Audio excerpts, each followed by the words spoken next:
Banco Mundial faz previsões para a economia para os próximos anos e pode ser que aconteça aqui uma recessão. Bem-vindo à Calota Operações, vamos ver aqui o que o Banco Mundial traçou aqui para os próximos anos, tá? Deixa o like e se inscreva no canal. Bom, então o Banco Mundial ele aqui comenta, né, que nós passamos aqui pela pandemia, que elevou a inflação, que causou aí a elevação da taxa de juros, as coisas estão mais ou menos começando a se tranquilizar, mas perigosamente aí próximo de uma recessão. Então, diante disso, ele traçou alguns cenários e caso fuja um pouco desses cenários, aí pode estar acontecendo a recessão. Vamos ver aqui então o que eles estão traçando aqui. No primeiro, vamos observar aqui as perspectivas do Banco Mundial e depois a gente vê aqui alguma correlação com as ações, tá? Então, primeiro que a gente vê aqui o mundo, né, onde vai fazer aqui 2,9 em 2022, a previsão de fechar assim, e em 2023 vai fazer 1,7, tá? E 2,7 de crescimento em 2024. A gente vê que houve uma desaceleração do último levantamento no meio do ano, então uma queda de 1,3 aqui em 2023 e 0,3 em 2024. Então, de modo geral, a gente vê que a desaceleração está acontecendo mais em 2023. É como se fosse um pouco protelada essa recuperação aí, né? Então, 2023 deve ser um ano um pouco complicado ainda.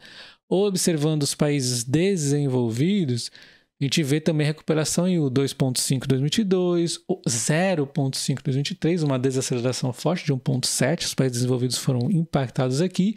E aí, 2024 começa a recuperação, praticamente não mudou muito também. Então, é um U também, recuperação em U, né?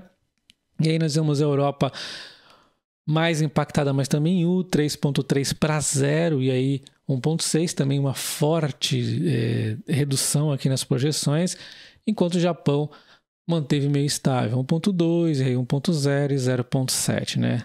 E quando observamos os países emergentes, podemos ver aqui um 3,4 em 2022, 3,4 em 2023 e 4,1 em 2024. Então a gente vê uma linha reta e uma volta do crescimento mais forte nos países emergentes, mas vai depender de cada país aí, né?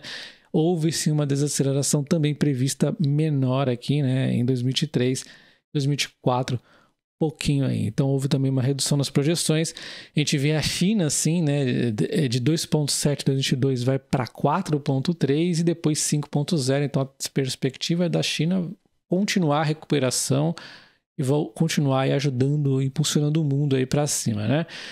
Então isso aí já é um indicativo que ações vinculadas ao aço tendem a ter uma valorização aí, uma boa perspectiva, na verdade, né? Então a Vale, a Gerdau, a Uzi Minas, a CSN Mineração, CSN, enfim, né? Todas as empresas aí de vínculo ao aço.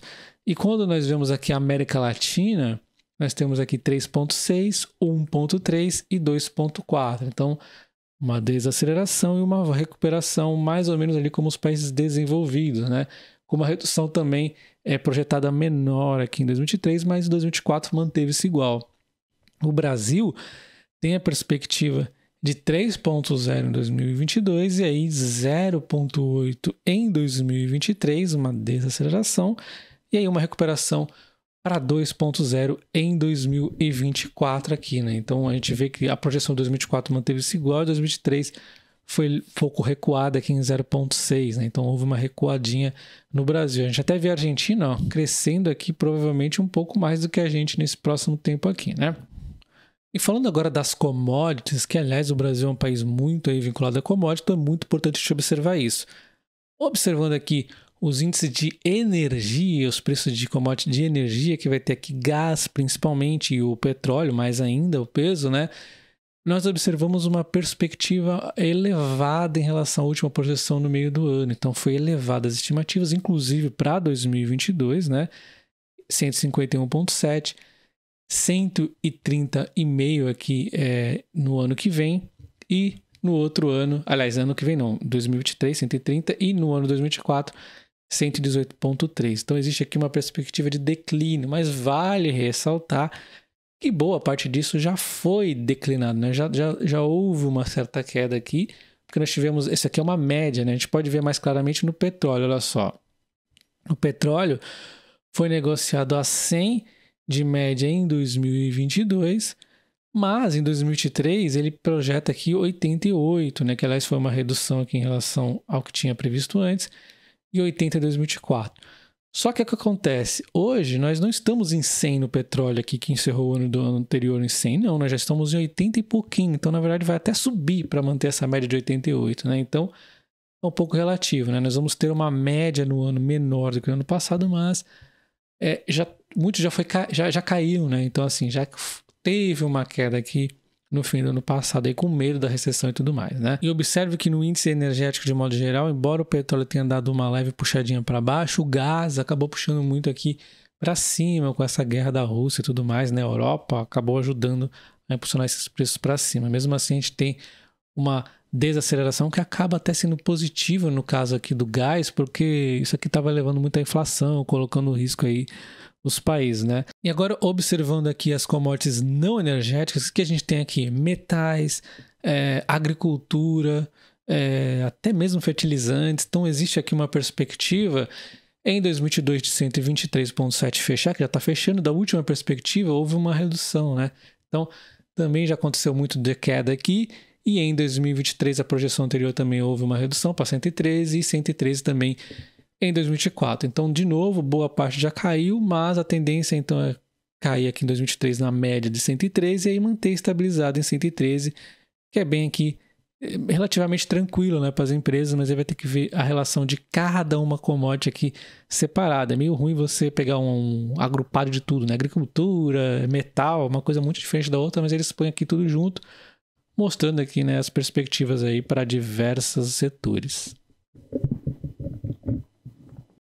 Então nós podemos ver que a maioria dos países teve aqui um downgrade, né, em termos aí de projeção. Olha só, em 2023, praticamente 75% do mundo, né, principalmente os desenvolvidos, onde mais foi afetado, tá? Mas em 2024 a redução foi menor, né? Metade aí, mais ou menos do mundo, pouco menos, foi reduzido. E também a redução foi bem menor, né? O índice ali a gente viu que reduziu um pouquinho. O problema está em 2023, o risco maior está em 2023, segundo a gente está vendo aqui os dados do Banco Mundial, né? E aí o crescimento global está aqui, ó, ele dá realmente uma desacelerada e depois volta a crescer. Então, segundo tudo que a gente vê aqui, observamos uma revisão para baixo na economia mundial, porém não existe recessão, mas ainda assim um risco de alguma coisa sair aí do previsto novamente e entrarmos na recessão. A gente já não tem mais muita margem para estar errando as previsões. É basicamente isso. Então, se realmente complica demais aí a guerra lá na Rússia, né? Ou então, não sei, a pandemia dá uma fortalecida aí.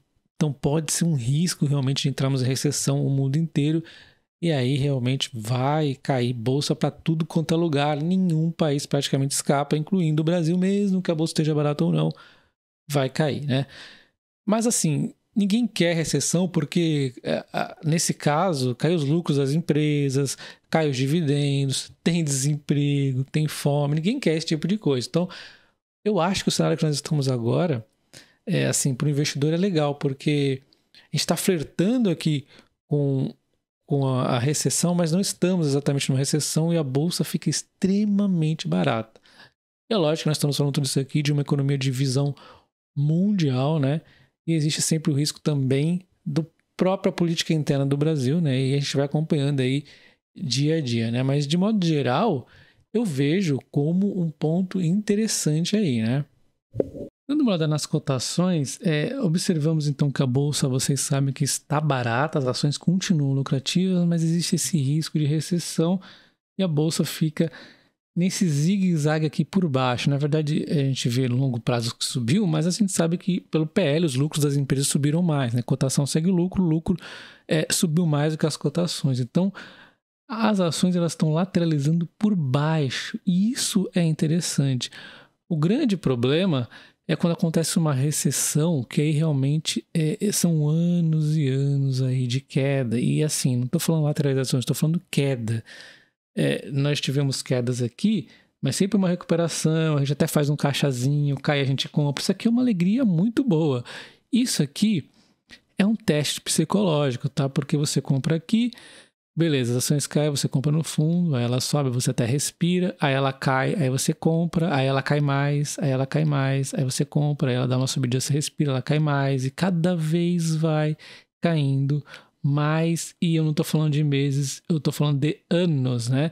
Então nós estamos falando aqui de um período de praticamente 2009 até quase 2017. Então olha o tamanho desse período. E olha o tamanho dessa queda, eu estou falando do Ibovespa, né? A gente pega aqui um topo até o fundo, chegando a cair 50%. Isso aqui é trágico. E o pior de tudo é que aqui foi uma recessão brasileira, né? Uma recessão que o mundo já estava começando a se recuperar e o Brasil se afundando em uma crise infinita.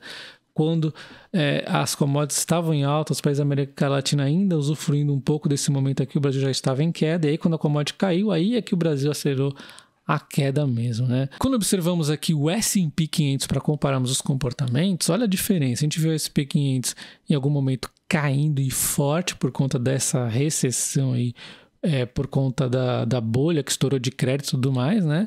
E no Brasil também a gente viu uma queda muito forte pelo mesmo motivo. Só que o Brasil recupera-se muito rápido com a recuperação das commodities, enquanto os Estados Unidos foi mais devagarzinho, mas foi um crescimento que foi acontecendo constantemente, depois até a pandemia, né? Veio aqui impactar, foi até meio que explosivo, né? E agora está nesse zigue-zague aqui. Então, você observa que houve uma recuperação relativamente rápida. Já no Brasil, houve uma recuperação mais rápida ainda num primeiro momento e depois uma recessão que nós mesmos fomos causando, né? E aí quando a commodity realmente cai, aí o negócio desanda. E aí observe o seguinte, né? É muito bonito na teoria falar que é legal comprar uma ação que está caindo e tudo mais, mas o problema é como todas as suas ações caem praticamente, né? Então, você vai ver aqui no ano 1, no ano 2, no ano 3, e não para de cair ano após ano, e ano após ano, e não para de cair. Aí é que eu quero ver realmente quem tem apetite. Eu te falo que eu até tenho apetite, mas eu não quero passar por isso, né? É muito ruim você ver todas as ações caírem muito. É por isso que eu tenho tantas elétricas hoje em dia, que eu sei que num período tão longo assim, as elétricas não tendem a acontecer isso, seria muito difícil, né? Tivemos a MP579, que não deve acontecer algo trágico desse, mesmo assim elas resistiram. Imagina um período desse. Então, de novo, é muito preocupante uma recessão interna no Brasil, acaba sendo até pior do que uma recessão mundial, né? De qualquer forma, essa comparação aqui também mostra como é importante a diversificação. Nós estamos vendo aqui o S&P 500 e a Bolsa Brasileira. Parece que a performance não foi tão diferente assim, né? As duas passaram por recessões diferentes e tudo mais, né? 287 a 174. Mas o S&P 500 ele tem uma carta na manga que o Brasil não tem, que é a economia forte, que é a americana, e tem o dólar lá. Olha só quando a gente coloca aqui em mesma moeda, né, em reais, para a gente ver o quanto que a Bolsa Americana tirou de vantagem do Brasil. O negócio fica bizarro, né? Vira uma valorização de 865 contra 185. Isso tudo porque ao longo de vários e vários anos, o dólar tende a se valorizar frente ao real, porque é uma moeda mais forte, porque é uma economia mais forte, porque a inflação no Brasil é pior. Basicamente, a inflação no Brasil é pior, vai responder por longo prazo a moeda perder valor em relação ao dólar, né? Então, eu acho que o dólar é um dos grandes segredos aqui do fato de fazer o investir nos Estados Unidos. E comenta aí, você investe no exterior, você investe apenas no Brasil, você está com medo de recessão, está comprando ou não? Eu, né, continuo comprando sempre, inclusive mais até nessas quedas, mas focando um pouco mais nas elétricas, como vocês viram, e também com uma certa exposição no exterior. Deixa o like, se inscreve, um abraço.